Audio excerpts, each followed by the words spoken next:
Assalamualaikum. Hari ini kita nak tengok Honda HR-V. Kita ada berpeluang untuk memandu kereta ni daripada Kuala Lumpur ke Kuantan dan kemudian ke Tanjung Jara. Jadi pemanduan tu cukup lama untuk kita bagi satu analisis yang agak padu jugalah. Aku rasa HR-V ni sedang dibangunkan sebagai model paling penting untuk Honda. Bukan saja di Malaysia tapi seluruh dunia. Antara yang paling penting lah. Kalau korang tengok senarai kereta paling popular dunia, HR-V dah masuk dalam senarai 10 teratas. Dan kereta ni sekarang kedua paling penting untuk Honda di belakang CR-V.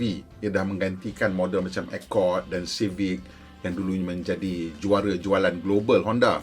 Maklumlah dunia sekarang tengah gilakan SUV dan crossover. Manakala pasaran sedan pula semakin hamba sehingga jenama besar seperti General Motors dan Ford semakin meninggalkan segmen tersebut. Tak silap saya, General Motors dah tak ada sedan langsung. Dan Ford pun hanya di Eropah saja masih lagi ada menjual sedan.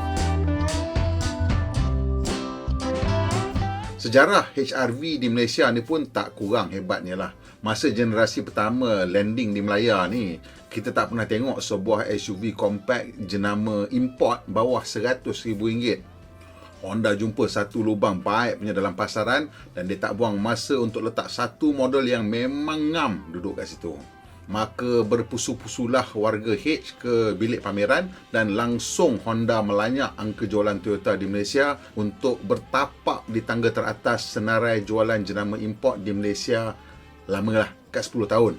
Nampaknya generasi kedua HR-V ni juga akan menguasai pasaran sekali lagi. Dan kali ini tawaran yang dibuat oleh Honda lebih gah lagi. Maklumlah jenama tempatan pun sudah mula bersaing dalam segmen ni dan produk mereka yang berasal dari China juga datang dengan senarai spesifikasi yang panjang. Seperti global, HR-V adalah model yang sangat penting untuk Honda di Malaysia. Sampai mereka sanggup meyakinkan Tokyo untuk memberikan pembeli 3 pilihan enjin. Satu enjin atmosferik, satu enjin turbo dan satu jana kuasa hybrid. Cover semua kehendak pasaran. Tak cukup dengan enjin. Kali ini Honda dah up dia punya game dengan beberapa ciri yang sukar untuk ditandingi. Ciri pada aku yang paling sukar untuk ditandingi ialah reka bentuk luaran. Reka bentuk luaran kali ini memang cukup anggun. Kali ini reka bentuk Honda membuka kitab-kitab lama dan menggunakan nisbah-nisbah bentuk yang cukup terletak, sudut-sudut yang menawan dan kemasan yang memang meningkatkan seri muka kenderaan di generasi kedua ini. Beautiful proportions, beautiful design and beautiful detailing. Kalau sebelum ni aku rasa Honda macam menyimpang dari prinsip reka bentuk asal syarikat yang menghasilkan kereta yang kelihatan segak dan menawan tanpa memerlukan perhiasan atau kemasan yang keterlaluan. Kali ini syukurlah mereka dah mula kembali kepada jiwa awal syarikat Honda. Kalau sebelum ni sebarang penerangan mengenai reka bentuk memang terpaksa menyentuh bab-bab practicality lebih daripada aspek rupa dan kecantikan, kali ini tak perlu. Memang boleh fokus kepada kecantikan. Dari depan, ruang jeriji berbentuk trapezoidal memang mesra dengan bentuk lampu yang tirus dan bumper kemas. Lampu kabus yang kecil terletak elok di sisi dengan kemasan minima sambil laluan udara bawah pula tidak dilihat bersaing untuk perhatian dengan jeriji utama. Ada satu logik yang mudah kita senangi walaupun mungkin kita tak faham kosakata reka bentuk yang digunakan. Lenggok reka bentuk yang konsisten digunakan untuk kenaikan sisi di mana fokus utama kekal kepada keseimbangan dan jiwa minimalis. Bukaan tingkap sisi tidak terlalu besar dan tirus di depan dan belakang secara sekata untuk menghasilkan garisan bumbung yang bukan saja aerodinamik tetapi kelihatan muda dan bertenaga. Kalau tak diolah dengan betul, pandangan sisi HR-V boleh menjadi berat. Tetapi penggunaan permukaan yang cembung dan garisan bahu yang tegas memberikan ia kekuatan visual. Bahagian bawah pintu pula diberikan kemasan plastik hitam yang bukan saja mengurangkan bagak visual tetapi juga menjadi pelindung kekotoran pada kaki seluar ataupun skirt yang labuh. Gaya minimalis paling ketara di bahagian belakang di mana lampu direka bentuk tirus dan bersambung dari kiri ke kanan dengan light bar untuk memecahkan isi padu visual kepada beberapa bahagian mendata. Ini berjaya mengelakkan gaya bontot labuh yang kerap dilihat pada SUV yang tinggi. Penyelesaian pelbagai guna seperti ini juga boleh dilihat dalam kabin di mana reka bentuk papan pemuka yang mendata bukan saja mengetengahkan gaya minimalis tapi juga memberikan pandangan yang lebih luas ke depan. Pandangan panoramik ni dicapai dengan mendekatkan tingkap depan ataupun base of the A-pillar kepada pemandu dan langkah ini juga menghasilkan visual bonnet yang lebih panjang dan bertenaga. Baru-baru ni kami dapat memandu varian RS yang diberi kuasa hybrid dan varian V yang menggunakan enjin kuasa turbo. Enjin turbo menjana 181 PS, manakala motor elektrik pula menjana kuasa maksimum 131 PS. Walaupun enjin hybrid menjana 253 Nm torque dan enjin turbo hanya boleh mengilas 240 Nm torque, kelebihan kuasa enjin turbo menjana masa pecutan ke 100 km sejam yang lebih pantas, iaitu 8.8 saat berbanding 10.7 saat untuk varian hybrid. Sebenarnya kita kena nilai angka prestasi ni mengikut niat Honda, bukan mengikut harga. Setengah orang akan kata kenapa hybrid tu lagi perlahan, harga lagi mahal. Ni kerana varian RS hybrid ni tidak direka bentuk untuk pecutan maksima ataupun pemanduan yang bersemangat. Ianya dihasilkan untuk mengurangkan penggunaan bahan api sambil menjana pemanduan yang lebih tenang di lebuh raya. Ini memang kita dapat alami sepanjang perjalanan. Hybrid tu rasa lebih tenang, lebih selesa, lebih senyap, terutamanya bila kita memandu menggunakan cruise control dan kita tidak tekan ataupun tak perah di maksimum. Di manakala yang memang yang turbo tu berasa lebih bertenaga dan yalah, boleh pandu dengan lebih laju lagi dan lebih bersemangat.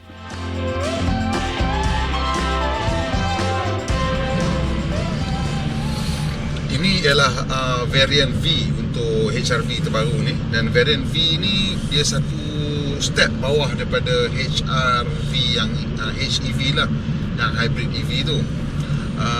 Cuma beza dia punya sistem pacuan aja. Yang lain semua sama.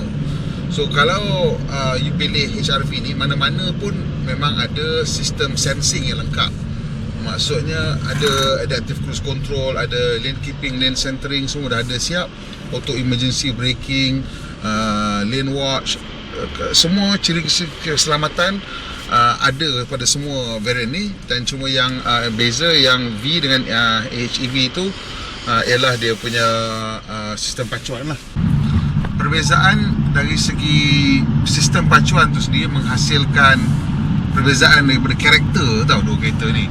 Kalau kita bawa kereta yang menggunakan sistem hybrid tu dan kita memandu dia dengan tidak begitu ekstrim, maksudnya kita punya throttle tak terlalu banyak sangat nak memecut secara kuat, dan memang kereta yang hybrid tu adalah kereta yang rasanya lebih tenang lah dan lebih menjimatkan secara keseluruhannya.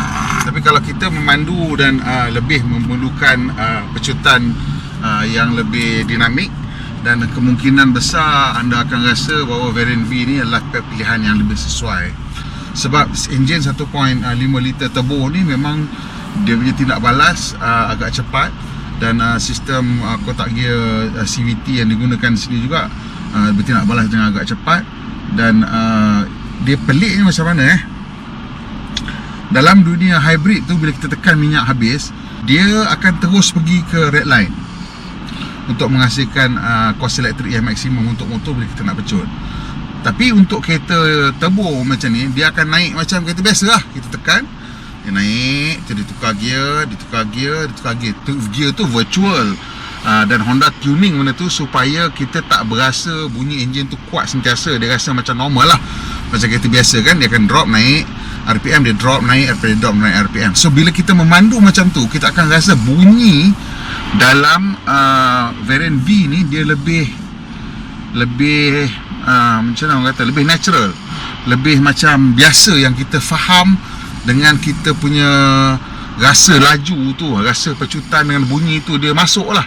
So bila kita bawa yang hybrid tu, dia punya bunyi dengan pecutan dia lain daripada yang kita biasa. Sebab dia maksudnya bunyi dia tu sentiasa berada pada tahap yang agak tinggi apabila kita tekan pedal throttle atau pendikit dan buka dia cukup banyak. So kat situlah beza dia. So secara macam kita memandu hari ni, kita memandu agak dynamic juga, kita banyak memotong dan sebagainya. Saya dapati yang ini dia lah lebih responsif, dan secara keseluruhannya berasa lebih semula jadilah lebih. Tetapi atas lebuh raya, memang yang hybrid tu dia akan mempunyai kelebihan yang banyak, terutama sekali kalau kita menggunakan sistem adaptive cruise control. Berbanding dengan HR-V model sebelum ni, kabin kali ni memang berasa lebih moden, lebih terkini, dan mungkin pada mata saya lah, dia punya reka bentuk tu lebih terletak lah. Pasal Honda maybe 2 generation kereta sebelum ni, dia orang ada tendensi untuk menghasilkan dashboard dan reka bentuk luar yang kadang-kadang agak mencabar untuk kita cuba fahamkan. Kali ini dia punya reka bentuk mudah untuk kita fahamkan. Semua garisan-garisan mendata digunakan, garisan-garisan selari, dan papan pemuka dia pun agak rendah, di mana maksud saya papan muka tu rendah ialah dekat bahagian tengah ni memang dia jauh lebih rendah pada yang depan tu, dan keseluruhannya kita nampak lah bonet kat luar tu. Walaupun saya set kursi ni dah kira dah rendah dah, so kedudukan kita sebenarnya taklah begitu tinggi macam dalam setengah-setengah SUV, pasal dia punya backline ni agak tinggi. Tapi macam mana kita nampak, senang nampak luar. Dan saya percaya antara sebabnya ialah bila dia tarik kaca depan ni, tingkap depan ni pergi rapat dengan kita, so dia punya A-pillar tu lebih curam, dan keseluruhan ni lebih dekat dengan kita. So bila dia lebih dekat dengan kita, pandangan luar ni lebih panoramik. Dia sama macam apa yang berlaku pada Civic, dia tarik skrin tu rapat ke depan, dan ini semua rasa lebih panoramik dan senang, lagi rasa pandangan kita tu lagi luas lah, lagi lapang. Dan ini saya rasa ramai orang akan suka lah. Sebab bila kita mandu, kalau kita rasa macam kereta tu besar sangat ke kan, dia memang susah kita nak ajak ujung-ujung dia.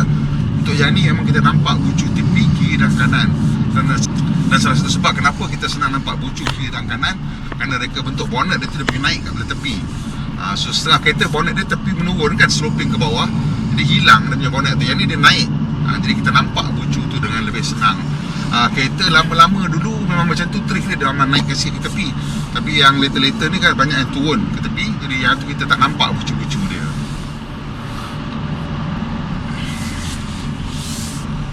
Ergonomically kereta ni simple, dia punya panel design semua simple. Yang kawalan-kawalan, butang kawalan semua dah banyak hilang ke dalam skrin saya sentuh. Dia cuma kat sini ada sistem kawalan iklim satu zon lah, dan di mana kita ada set suhu, dan keseluruhannya lepas tu boleh dikawal oleh kereta sendiri lah bila kita letak auto punya function. Bila kita sambung cerita tentang aircon ni, dia ada satu ciri unik untuk aircon ni, iaitu dia ada satu kawalan, tunggul kawalan lah, di kanan dan kiri, di mana kita boleh tutup injak tu sepenuhnya supaya tak ada angin keluar daripada kiri dan kanan, ataupun kita gunakan macam biasa, di mana angin keluar banyak mengalir ke muka kita, dan kita boleh arahkan.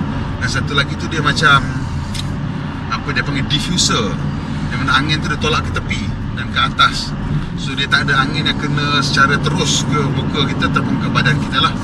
Dan pada saya itu satu ciri yang bagus. Bila kereta punya suhu dah cantik dah, maksudnya bila kita masuk mula-mula tu, kita mungkin mahukan angin tu meniup terus ke muka dan ke badan kita. Tapi bila suhu dah turun, dah cantik, atau waktu malam, dan kita tolak pergi ke diffuser punya setting tu, dia rasa macam bayu je kat keliling kan, macam just so dia lebih sedap dan lebih selesa lah saya rasa apabila kita dah suhu macam tu. So there's a nice little feature and it works quite nice lah. Dan dari segi ergonomik, reach semua kita boleh kawal. Ni saya baru tak angkat jadi ini butang paling jauh saya boleh sentuh tanpa mengangkat bahu saya, sama lah. Semua kat sini semua kita boleh angkat. Not so strange sebab kereta ni segmen B, dan typically kereta segmen B dia punya size cabin dia tu tak terlalu besar, jadi kita boleh capai semua butang-butang. Dia punya papan pemuka utama pula ialah semi digital. Sebelah kanan speedometer tu masih lagi menggunakan speedometer mechanical, dan sebelah kiri dia ada virtual rev counter, dan juga ada display untuk paparan untuk sistem adaptive cruise control di tengah-tengah. Situ juga ditunjuklah mode yang kita pakai lah kan. So maklumat yang dipaparkan tu banyak macam-macam sebenarnya. Tapi kalau bila saya memandu, saya akan letakkan paparan adaptive cruise control kat tengah-tengah, pasal saya memang selalu pakai sistem tersebut, dan paparan dia agak jelas, di mana kalau kita nampak garisan tengah tu, garisan jalan tu berwarna hijau, maksudnya fungsi adaptif steering lane centering tu berfungsi lah. Saya boleh lepaskan tangan di tengah-tengah kan, tak lepas lama lah, 15 saat saya rasa paling lama sebelum dia bising. dan dia akan marah lah. So maklumat yang dipaparkan senang kita nampak. Yang sebelah kiri dia akan letak atau dia bunyi pasal lane to merge, dan saya tak nak buat apa lah, kita lintas line kan. Dan satu paparan sebelah tepi dia letakkan julat jelajah range, kemudian dia tunjukkan purata kadar penggunaan bahan api, dan dekat bawah tu dia ada macam satu bar yang bergerak, yang itu ialah kadar penggunaan bahan api semasa instantaneous fuel consumption. So maklumat banyak, senang nak faham. Kat bawah dia punya dia punya penanda aras bahan api pun senang nak faham. Kat bawah ada satu grafik orang panggil digital kat bawah. And yeah, not much complain. Dia punya door pocket tu kecil sikit lah, dia tak letak botol air besar. You tahu saya kalau letak botol air besar saya akan komplain sikit lah, pasal saya suka bawa botol air mineral besar. Dekat tengah-tengah ni ada dua lubang cawan, so ada 4 lah kat depan ni. Dan dekat bawah ni juga ada ruang untuk letak telefon, untuk charging semua. Kat sini ada 2 USB socket. Yang sebelah kanan tu ialah untuk sambungan Android Auto ataupun screen mirroring. Dalam ni ada tempat simpan barang sikit lah.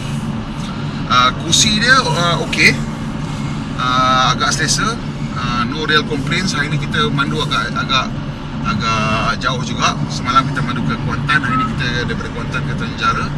Dan jalan kat sini pun tak begitu cantik kan, bergalon-galon dan kona-kona. Saya dah mandu dalam 40 minit dan masih lagi tidak berasa penat ke sakit belakang. Masalah dia punya seat elektrik di sebelah kanan, manual di sebelah penumpang. Dia punya kawalan dia atau pelarasan dia depan, belakang, atas, bawah. Dan jadi walaupun kita tengok HR-V ni dia punya dimensi dia lebih compact daripada pesaing sebagai contohnya Toyota Corolla Cross, tapi dia orang telah berjaya somehow mereka bentuk kereta ni supaya tempat duduk belakang ni masih lagi lapang. Kalau you tengok saya ni, saya 5'11", saya dah set kursi depan ni ikut ketinggian saya, dan kursi belakang ni sekarang ni bila saya duduk, saya masih lagi mempunyai ruang 2 penumbuk di depan lutut saya. So memang tak boleh nak komplain lah tentang dia punya ruang belakang. Dan kursi ni pun sudah turun habis dah, masih lagi mempunyai ruang untuk letak kaki di bawah kursi ni. Ini walaupun di bawah kursi depan ni sebenarnya Honda menggunakan ruang di bawah ni untuk meletakkan tangki minyak, tak silap saya. So dengan walaupun masih menggunakan ruang bawah kereta ni dengan secekap-cekapnya meletakkan tangki minyak, tapi masih lagi mempunyai ruang untuk letak kaki di bawah kursi ni. Tapi kita boleh rasa lah lantai dia dah mula naik ke atas, so dia sloping sikit ke atas. Tapi tak apa, sebab kaki kita boleh masuk sampai habis. Ruang kepala ada 2 jari lagi.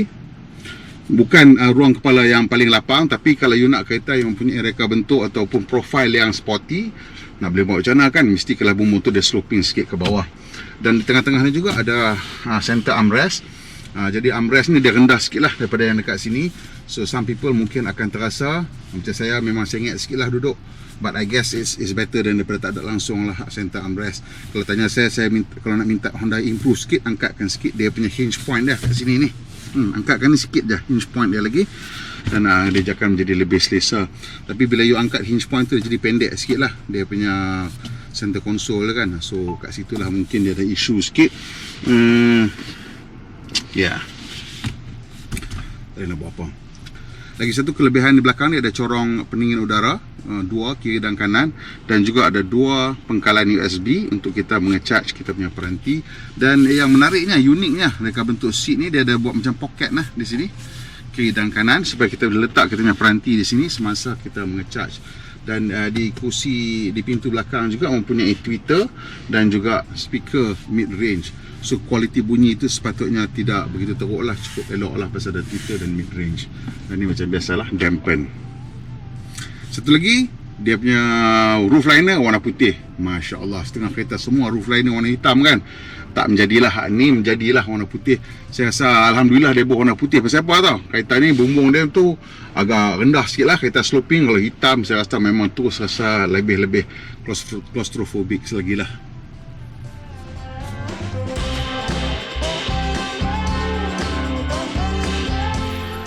Dia ada satu carta perbandingan antara 3 kereta HR-V, Corolla Cross Hybrid dengan CX-3. Jadi bila kita tengok kereta ni, kita nampak yang paling panjang ialah Corolla Cross Hybrid. Yang paling lebar juga ialah Corolla Cross Hybrid. Yang paling rendah ialah CX-3. Wheelbase pula yang paling panjang ialah Corolla Cross Hybrid, kemudian HRV, dan paling pendek ialah CX-3 lah. So dia punya ciri-ciri penting dekat sini yang kita nak tengok. Lebih banyak lah dia punya ciri-ciri keselamatan ni, lebih banyak berbanding yang dua lagi. Dan ciri-ciri macam keselesaan pun dia macam lebih sikit lah. Ada 8 speaker dan sebagainya. So dari segi practicality kita tengok kat sini, antara tiga kereta ni, of course yang Honda ni mempunyai kelebihan dari segi dia ada dia punya multifunction seat ni lah, dia punya magic seat ni. So magic seat ni antara ciri yang paling penting sekali kalau kita tengok. Bila dia turunkan dia punya seat back, dia punya seat squat tu turun ke lantai. Jadi ada flat floor untuk dia punya luggage area. So bila dia ada flat floor luggage area ni, dia tolak barang sampai ke dalam sana lebih besar lah dan lebih lapang. Jadi ciri yang sama kita tengok ada sebenarnya daripada yang dulu pun ada. Yang ini CHRV yang sebelum ni, reka bentuk magic seat ni dia mula daripada Honda Jazz yang first kali, dan memang dia dah ada tawarkan lah multifunctional seat, dan ini diteruskan lah. Dan yang lebihnya dekat sini, dia ada beberapa mode lah untuk magic seat ni. Pertama, dia boleh turunkan, tadi saya tunjuk, turunkan bagi rata sampai ke depan sana, jadi boleh angkat belut yang panjang. Tapi bila kita besar-besar seat tu, dia boleh dua cara, dia boleh turun ke bawah ataupun tarik ke atas. Jadi bila dia tarik ke atas, yang bawah ni dah jadi kosong kan. So mempunyai ruang yang besar pula untuk kita letak benda-benda yang tinggi pula. So dia ada tall mode, dia ada long mode, dan dia ada maximum cargo volume mode lah. So kita tengok kat situ, memang dia mempunyai ruang yang lebih besar.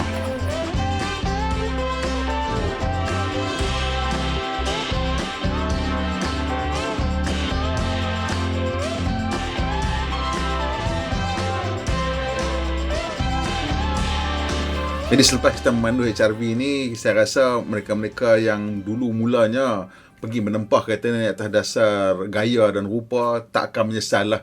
Sebab dia punya keupayaan dia bukan setakat pada gaya, pada rupa, tapi memang mendalam. Dari segi practicality pun ada, dari segi prestasi pun ada. Boleh pilih nak turbo, kalau nak penjimatan minyak, nak lebih hijau boleh ambil version hybrid. Dan dalam kabin pun lapang, dan reka bentuk kabin juga moden, mudah difahami dengan semua ciri-ciri moden yang kita perlukan.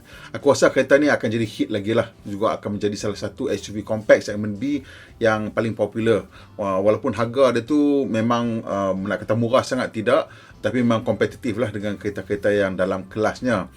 Dan kalau kita bandingkan lah dengan Corolla Cross, saya rasa kereta ni dia akan mempunyai peminat dia sendiri. Sebab image dia berbeza. Corolla Cross tu lebih kepada mereka-mereka yang mahukan ruang untuk keluarga, tapi yang HRV ni mereka yang lebih berjiwa muda dan mahukan sesuatu yang lebih nampak bertenaga dan lebih ranggi. Okey, sampai situ je saya punya analisis. Setuju ke tak setuju? Tulis komen kat bawah banyak-banyak. Dan kalau boleh tekan butang like, bantu saya sikit. Dan juga butang subscribe. Kita nak cuba dapat 100,000 subscriber sebelum hujung tahun. Dan macam biasa, Pemandu Malaysia, Pemandu Berhemah, kita jumpa lagi insya-Allah.